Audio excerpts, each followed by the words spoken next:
Indian cinema പ്രേമികൾ ഒന്നടങ്കം കാത്തിരിക്കുന്ന ചിത്രമാണ് ജയിലർ 2.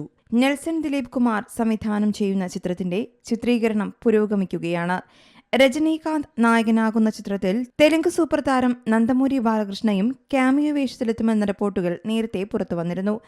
ഇപ്പോൾ സിനിമയിൽ ഭാഗമാകുന്നതിന് താരം വമ്പൻ തുക പ്രതിഫലം ആവശ്യപ്പെട്ടു എന്നുള്ള റിപ്പോർട്ടുകളാണ് പുറത്തുവരുന്നത്.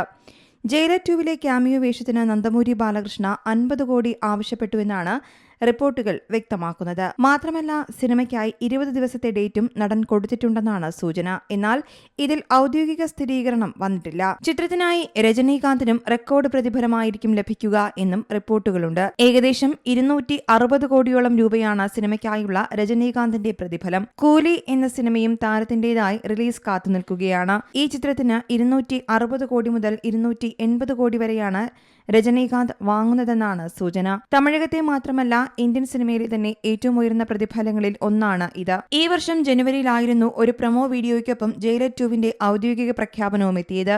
പിന്നാലെ മാർച്ചിൽ ചിത്രീകരണവും ആരംഭിച്ചു. അനിരുദ്ധാണ് രണ്ടാം ഭാഗത്തിനും സംഗീതമൊരുക്കുന്നത്. സൺ പിക്ചേഴ്സിന്റെ ബാനറിൽ കലാനിധി മാറനാണ് ചിത്രം നിർമ്മിക്കുന്നത്. 2023 പുറത്തിറങ്ങിയ ജയിലറിന്റെ ആദ്യ ഭാഗത്തിൽ മോഹൻലാൽ, ശിവരാജ് കുമാർ തുടങ്ങിയവരും ക്യാമിയോ റോളുകളിൽ എത്തിയിരുന്നു. രണ്ടാം ഭാഗത്തിൽ ഇവർ വീണ്ടും എത്തുമെന്ന സൂചനകളുമുണ്ട്.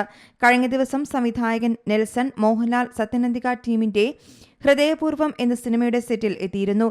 ഇതിന്റെ ചിത്രങ്ങളും സമൂഹമാധ്യമങ്ങളിലെത്തി. ജയിലർ 2വിലെ മോഹൻലാലിന്റെ കഥാപാത്രം സംബന്ധിച്ചുള്ള ചർച്ചകൾ നടത്തുന്നതിനായാണ് നെൽസൺ എത്തിയതെന്നാണ് സൂചനകൾ പുറത്തുവരുന്നത്.